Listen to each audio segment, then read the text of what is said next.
भारत दुनिया की फार्मेसी बन गया है और सबसे इफेक्टिव दवा और सबसे सस्ती दवा दुनिया को देने का काम कर रहा है, तो भारत कर रहा है।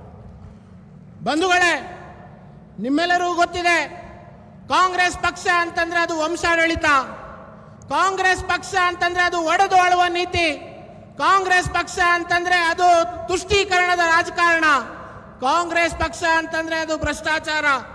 ಈ ರೀತಿಯಾದಂಥ ಆಡಳಿತ ಕೊಟ್ಟಂತ ಕಾಂಗ್ರೆಸ್ ಪಕ್ಷ ಒಂದು ಕಡೆ ಆದರೆ, ಅಭಿವೃದ್ಧಿಯ ರಾಜಕಾರಣವನ್ನು ಮಾಡುವಂತ ಭಾರತೀಯ ಜನತಾ ಪಾರ್ಟಿ ಸನ್ಮಾನ್ಯ ನರೇಂದ್ರ ಮೋದಿ ಅವರು ವಿಕಾಸದತ್ತ ನಮ್ಮ ದೇಶವನ್ನ ಕೊಂಡೊಯ್ಯುವಂತ ಕೆಲಸವನ್ನ ಮಾಡ್ತಾ ಇದ್ದಾರೆ.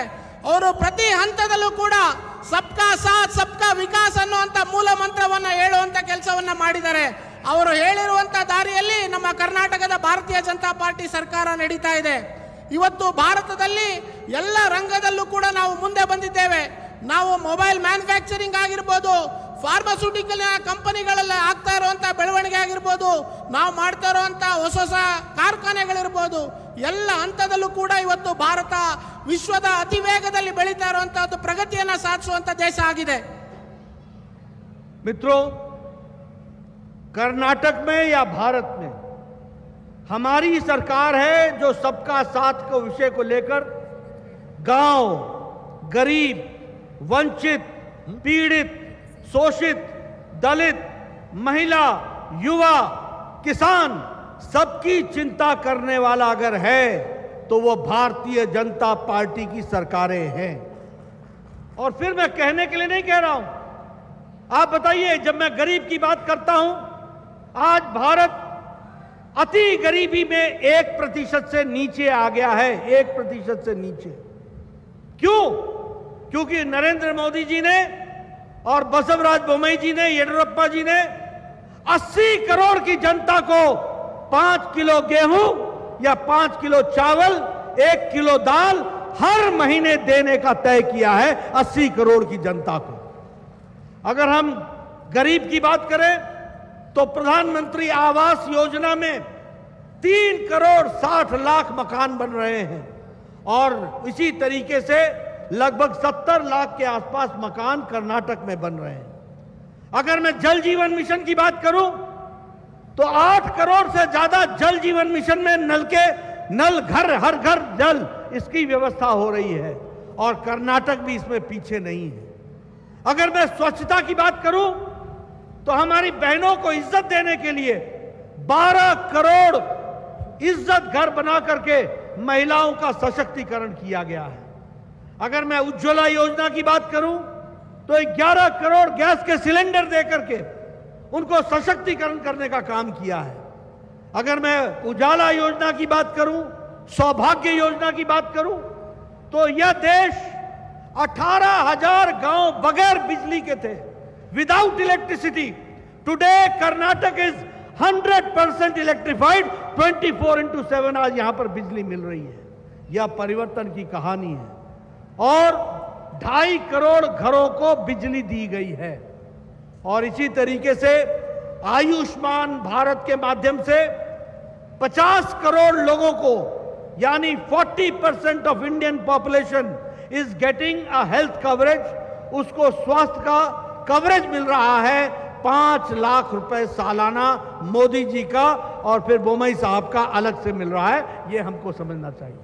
इसलिए गांव, गरीब, वंचित, पीड़ित, शोषित, इनको ताकत देने का, जब मैं दलित कहता हूं तो प्री मैट्रिक और पोस्ट मैट्रिक सबसे ज्यादा स्कॉलरशिप आज भारत दे रहा है और भारत में कर्नाटक दे रहा है। इसको हमको समझना चाहिए। आपके यहां का रिजर्वेशन 15% से बढ़ा के 17% कर दिया। मैं बोम्मई साहब को बधाई देना चाहता हूं। 3% से एसटी का बढ़ा करके 7% कर दिया।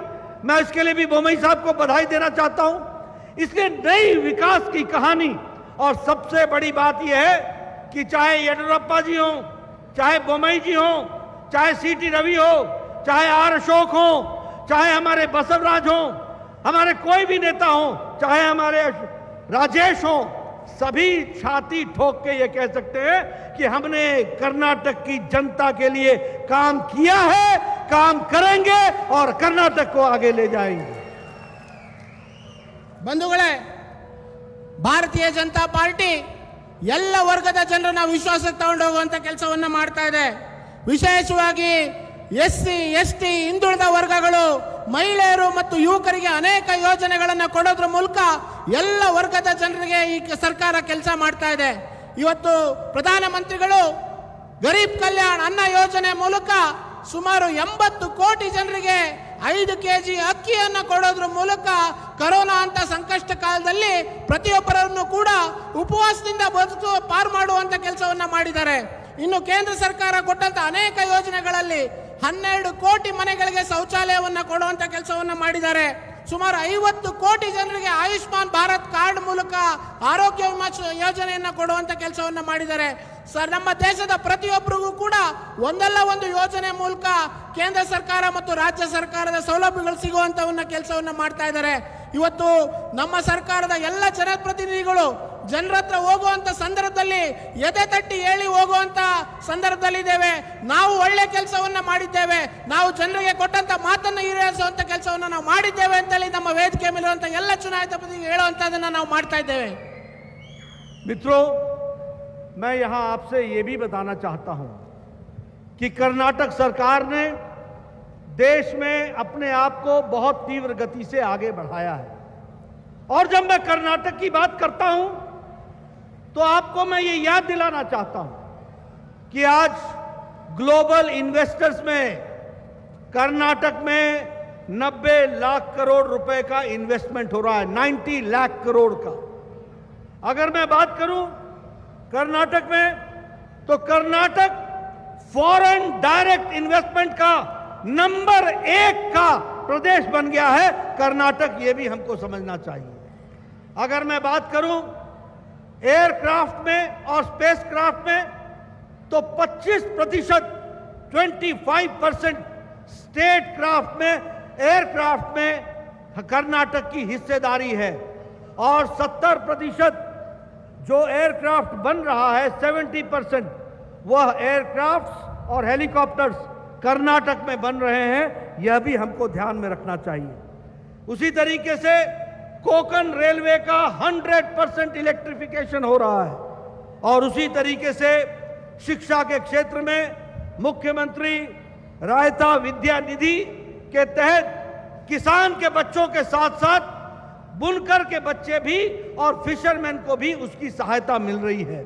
और इसी तरीके से एक्सपेंशन ऑफ रोड्स हो रहा है. अभी अभी आपको बताया गया कि कल हमारे भारत सरकार में रोड मंत्री आए थे. उन्होंने कर्नाटक के ओवर ब्रिज और अंडर ब्रिज का सैंक्शन दे दिया है. कर्नाटक नई ऊंचाइयों की तरफ जाएगा. इसको भी हमको ध्यान में रखना चाहिए. मैं यहां ये भी आपको कहना चाहता हूं कि आप इनोवेशन में इंडेक्स में Karnataka is number 1 innovation index में. और मैं ये भी बोलना चाहता हूं कि ग्रीनफील्ड एयरपोर्ट में रायचूर में 186 करोड़ का नया एयरपोर्ट बन रहा है. वहीं केम्पेगौड़ा का जो नंबर 2 का केम्पेगौड़ा का नंबर 2 का जो फेज है वह भी प्रधानमंत्री मोदी जी ने समर्पित कर दिया है. प्रधानमंत्री मोदी जी 22 सितंबर को भारत अपने कर्नाटक आए थे और यहां पर उन्होंने 30,000 करोड़ रुपए की घोषणाएं की हैं, जिस पर काम तीव्र गति से चल रहा है. इसलिए मैं ये कह सकता हूं, development means Bharatiya Janata party, progress means Bharatiya Janata party, विनाश मीन्स कांग्रेस पार्टी. आगे बढ़ने से रोकने का मतलब है कांग्रेस पार्टी. ये हमको समझ लेना चाहिए. ಬಂಧುಗಳೇ, ನಾನು ಬಹಳ ಖುಷಿಯಿಂದ ಹೇಳ್ಬೋದು, ಇವತ್ತು ನಮ್ಮ ಕರ್ನಾಟಕ ರಾಜ್ಯ ಇಡೀ ದೇಶದಲ್ಲಿ ವಿದೇಶಿ ಬಂಡವಾಳ ಹೂಡಿಕೆಯಲ್ಲಿ ನಂಬರ್ 1 ರಾಜ್ಯವಾಗಿದೆ. ಅದಕ್ಕೆ ನನಗೆ ಬಹಳ ಹೆಮ್ಮೆ ಅನಿಸ್ತಾ ಇದೆ. ಅದೇ ರೀತಿ ವಿಶ್ವ ಬಂಡವಾಳ ಹೂಡಿಕೆಯಲ್ಲಿ ಕರ್ನಾಟಕ ರಾಜ್ಯಕ್ಕೆ 90 ಲಕ್ಷ ಕೋಟಿ ಬಂಡವಾಳವನ್ನು ಹೂಡಿಕೆ ಮಾಡುವಂತ ಒಪ್ಪಂದಗಳು ಇವತ್ತು ಸರ್ಕಾರ ಮಾಡಿದೆ. ಅನೇಕ ದೊಡ್ಡ ದೊಡ್ಡ ಯೋಜನೆಗಳು ಕರ್ನಾಟಕದ ಮೂಲಕ ಪ್ರಗತಿಯಲ್ಲಿದೆ. ಅದರಲ್ಲಿ ವಿಶೇಷವಾಗಿ ಕರ್ನಾಟಕದಲ್ಲಿ ಹೆಲಿಕಾಪ್ಟರ್ ಮತ್ತು ಏರೋಪ್ಲೇನ್ಗಳನ್ನು ಮಾಡುವಂತ ಕಾರ್ಖಾನೆಗಳು ಇಡೀ ದೇಶಕ್ಕೆ ಇವತ್ತು ಹೆಲಿಕಾಪ್ಟರ್ ಮತ್ತು ಪ್ಲೇನ್ಗಳನ್ನು ನಿರ್ಮಾಣ ಮಾಡುವಂತ ಕೆಲಸ ಆಗ್ತಾ ಇದೆ. ಇವತ್ತು ಹೊಸ ಬಂಡವಾಳವನ್ನ ರಸ್ತೆ ಮೇಲೆ, ಹೆದ್ದಾರಿ ಮೇಲೆ, ಬ್ರಿಡ್ಜ್ಗಳ ಮೇಲೆ ಹಾಕುವಂತ ಕೆಲಸವನ್ನ ನಿನ್ನೆ ತಾನೇ ನಮ್ಮ ರಾಜ್ಯಕ್ಕೆ ಆಗಮಿಸಿದಂತ ನಿತಿನ್ ಗಡ್ಕರಿ ಅವರು ಘೋಷಣೆಯನ್ನ ಮಾಡಿ ಹೋಗಿದ್ದಾರೆ.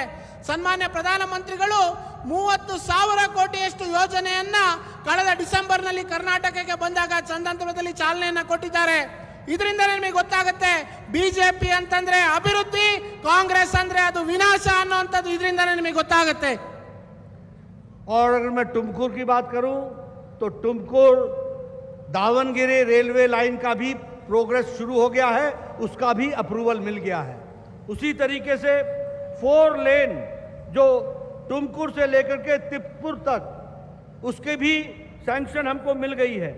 और उसी तरीके से मेगा कोल्ड स्टोरेज यूनिट वह भी टुमकुर में आ रहा है और स्मार्ट सिटी टुमकुर इस पर भी काम शुरू हो गया है. लेकिन मित्रों मैं एक बात कहना चाहता हूं और अंत में इसी बात से अपनी बात समाप्त करना चाहता हूं कि एक तरफ हमारे नेता हैं, हमारी पार्टी है जो विकास को लेकर के आगे चली हुई है और दूसरी ओर वो नेता हैं जो विकास से लोगों का ध्यान भटकाना चाहते हैं. जिस तरीके का बयान कर्नाटक के पूर्व मुख्यमंत्री ने बोम्मई साहब पर दिया, यह कर्नाटक की राजनीति को नीचे लाता है. यह कर्नाटक की राजनीति के ऊपर एक तरीके का कलंक है. लेकिन सबसे बड़ी बात यह है कि चुने हुए मुख्यमंत्री को, चुने हुए नेता को इस तरीके का बात कहने का मतलब है कर्नाटक की जनता का अपमान करना. यह भी हमको ध्यान में रखना चाहिए. ऐसे लोग जिनके पास न एजेंडा है, न काम है, न कुछ है, बस दिल्ली दरबार में एक ही परिवार की पूजा करना, यही जिनका लक्ष्य है, इनको घर पर बैठाने का काम कर्नाटक की जनता करेगी और इनको काम देने का काम कर्नाटक की जनता करेगी. ये मेरा विश्वास है. मैं आपसे अपील करना चाहता हूं मित्रों, राजनीति बदल गई है.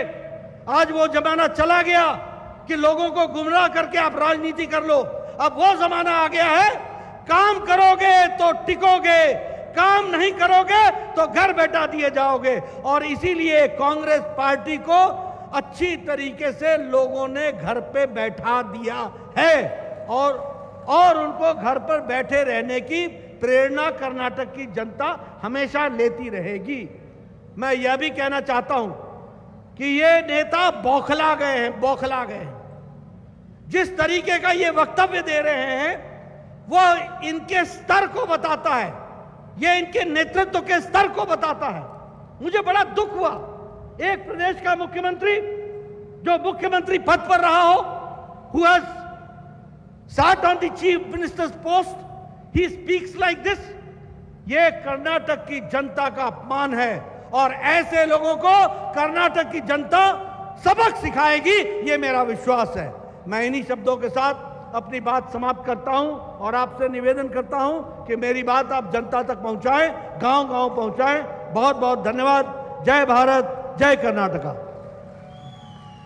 ಬಂಧುಗಳೇ, ಸಿರಾ ಮತ್ತು ತುಮಕೂರು ಭಾಗದಲ್ಲಿ ಆಗ್ತಾ ಇರುವಂತಹ ಬಂಡವಾಳ ಹೂಡಿಕೆಯಿಂದ ಈ ಭಾಗ ಇನ್ನೂ ಹೆಚ್ಚು ಅಭಿವೃದ್ಧಿ ಕಾಣುವಂತ ದಿನಗಳು ಮುಂದಿನ ದಿನದಲ್ಲಿ ಬರ್ತಾ ಇದೆ. ನಾನು ಒಂದು ಮಾತನ್ನ ಹೇಳೋದಕ್ಕೆ ಇಷ್ಟಪಡ್ತೇನೆ. ಇತ್ತೀಚೆಗೆ ತಾನೇ ನಮ್ಮ ಮುಖ್ಯಮಂತ್ರಿಗಳ ಮೇಲೆ ಕಾಂಗ್ರೆಸ್ಸಿನ ಇಂದಿನ ಮುಖ್ಯಮಂತ್ರಿ ಆದಂತವರು ಬಳಸಿದಂತ ಯಾವ ರೀತಿಯಾದಂತ ಪದಗಳು ಕಾಂಗ್ರೆಸ್ಸಿನ ಸಂಸ್ಕೃತಿಯನ್ನ ತೋರಿಸುತ್ತೆ. ಅವರು ಕೇವಲ ಒಂದು ಕುಟುಂಬಕ್ಕೆ ಖುಷಿ ಪಡಿಸೋದಕ್ಕೋಸ್ಕರ ಒಬ್ಬ ಚುನಾಯಿತ ಮುಖ್ಯಮಂತ್ರಿ ಬಗ್ಗೆ ಈ ರೀತಿಯಾಗಿ ಅಪಮಾನ ಮಾಡಿರುವಂತದನ್ನ ನಾವು ಒಪ್ಪೋದಿಲ್ಲ ಅನ್ನುವಂತ ಮಾತನ್ನ ಹೇಳಿ, ನಾವು ಇವತ್ತಿನ ದಿನ ಅಭಿವೃದ್ಧಿಯ ರಿಪೋರ್ಟ್ ಕಾರ್ಡ್ ಅನ್ನು ಹಿಡಿದು ಜನರ ಮುಂದೆ ಹೋಗುವಂತ ಕೆಲಸವನ್ನ ಮಾಡ್ತೇವೆ. ನೀವು ನಮಗೆ ಮತ್ತೊಮ್ಮೆ ಅವಕಾಶವನ್ನ ಕೊಡಿ, ಕಾಂಗ್ರೆಸ್ ಅನ್ನ ಮನೆಯಲ್ಲಿ ಕೂರಿಸುವಂತ ಕೆಲಸವನ್ನ ನೀವು ಮಾಡಬೇಕು ಅಂತ ವಿನಂತಿಯನ್ನ ಮಾಡಿ ನನ್ನ ಮಾತುಗಳನ್ನ ಮುಕ್ತಾಯ ಮಾಡ್ತೇನೆ. ನಮಸ್ಕಾರ.